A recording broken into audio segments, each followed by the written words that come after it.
yang akan nanti membawakan materi P3K. Dr. Gigi Sunarti akan membawakan materi tentang penyuluhan kesehatan gigi dan mulut. Jadi sekarang adik-adik ini bisa memperhatikan materinya dengan baik. Kalau misalnya ada yang tidak jelas bisa ditanyakan.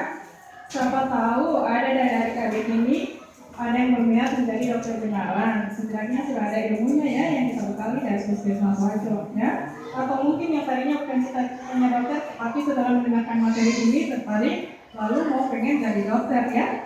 Jadi kalau misalnya ada yang tidak jelas bisa ditanyakan. Jadi untuk mempersingkat waktu kita persilakan Dr. Gigi Sunarti untuk membawakan materi kesehatan gigi dan mulut.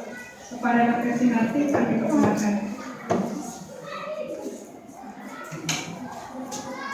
Bismillahirrahmanirrahim. Assalamualaikum warahmatullahi wabarakatuh.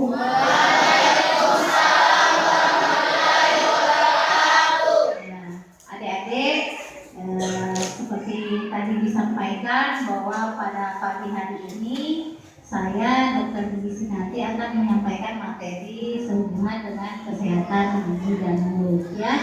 Jadi besar harapan ibu apa yang ibu sampaikan nanti tolong didengarkan baik-baik ya, supaya karena apa yang ibu sampaikan bukan untuk ibu tetapi manfaatnya untuk adik-adik sekalian. Harapan ibu bahwa apa yang ibu sampaikan jangan juga sampai hanya pada adik-adik, tetapi bisa disampaikan ke lingkungan di sekitar adik-adik, misalnya saja di dalam rumah. Itu sudah cukup membantu ya. Nah, adik-adik sekarang adik-adik tampak di situ adalah anatomi gigi. Beginilah gambaran gigi kita di dalam mulut ya. Kalau keseharian yang kita nampak itu hanya yang kelihatan hanya apa? Mahkota gigi ya. Karena yang kelihatan yang hanya berwarna putih ya. Padahal di dalamnya itu ada juga yang namanya akar gigi yang diselubungi oleh gusi. Nah, seperti organ tubuh yang lain seperti kaki untuk berjalan, gigi juga berarti ada gunanya. Apa segala sesuatu yang diciptakan oleh Tuhan pasti ada gunanya. Dan kalau gigi itu memang selalu kita gunakan atau kita manfaatkan dalam kehidupan kita sehari-hari, ya. Tetapi apakah adik-adik menyadari akan hal itu? Sekarang ibu mau bertanya, kira-kira setelah adik-adik sekarang sudah umur berapa? Sekitar 12 ya? 13. Sedangkan giginya adik-adik itu sudah mulai muncul sejak umur berapa? Nah, gigi permanennya itu sudah mulai tumbuh umur sekitar 5 tahun itu sudah ada ya. Sekarang berarti sejak itu giginya sudah bisa difungsikan. Kira-kira menurut adik apa kegunaan dari gigi dalam kehidupan adik sehari-hari? Pertama, untuk mengunyah makanan. Yang kedua, menghaluskan, sama dengan mengunyah makanan. Apalagi?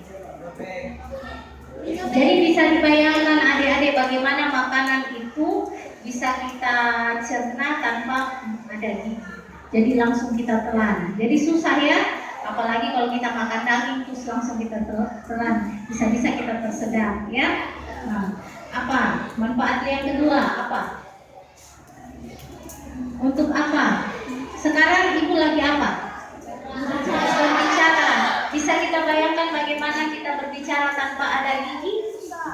Iya, susah. Ya, kata-kata yang akan kita sebut itu akan susah, tidak jelas apa maksud kita berkata itu ya. Karena tidak jelas karena nggak ada gigi ya. Nah, makanya itu kakek nenek kita di rumah yang giginya tinggal satu, kalau berbicara itu sudah tidak jelas, nggak tahu katanya nenek ini ngomongnya apa, ya. Nah, selain itu apa lagi? Apa lagi? Ya, ini semua manfaat ini kita rasakan dalam kehidupan kita sehari-hari. Sekarang coba temannya ini berdiri. Balik ke teman-temannya. Sekarang siapa namanya? Anas. Dokter Anas ya. Nah, Dokter Anas sekarang lagi tersenyum. Dia gagal tidak? Tapi coba kita bayangkan kalau dia tersenyum tanpa ada gigi. Gagal tidak? Tidak. Jadi sudah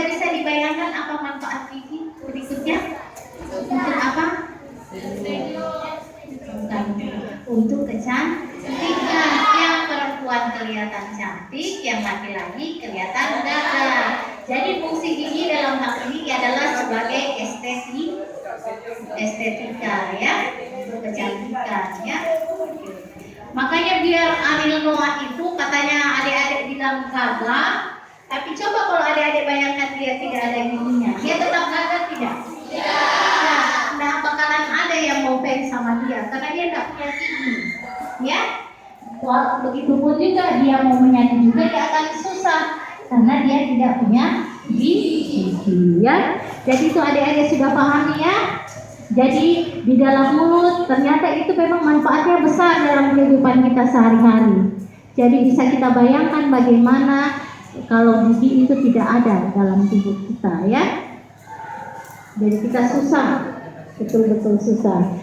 Jadi kalau adik-adik lihat tadi anatomi dari gigi, sekarang di antara adik-adik semua ini ada yang pernah merasakan sakit gigi atau semuanya? Ada yang tidak? Yang mana yang tidak? Ya, jadi yang tidak pernah rasakan sakit gigi bukan berarti akhirnya saya tidak pernah sakit gigi, jadi dibiarkan saja saya punya gigi. Justru tidak, justru kalau gigi kita tidak pernah sakit, jadi kita harus pertahankan ya. Jadi diperiksa terus giginya, jangan sampai ada yang berlubang atau ada yang apa, supaya segera dirawat. Kalau dengan demikian secepatnya kita tangani, akhirnya kita tidak perlu lagi yang merasa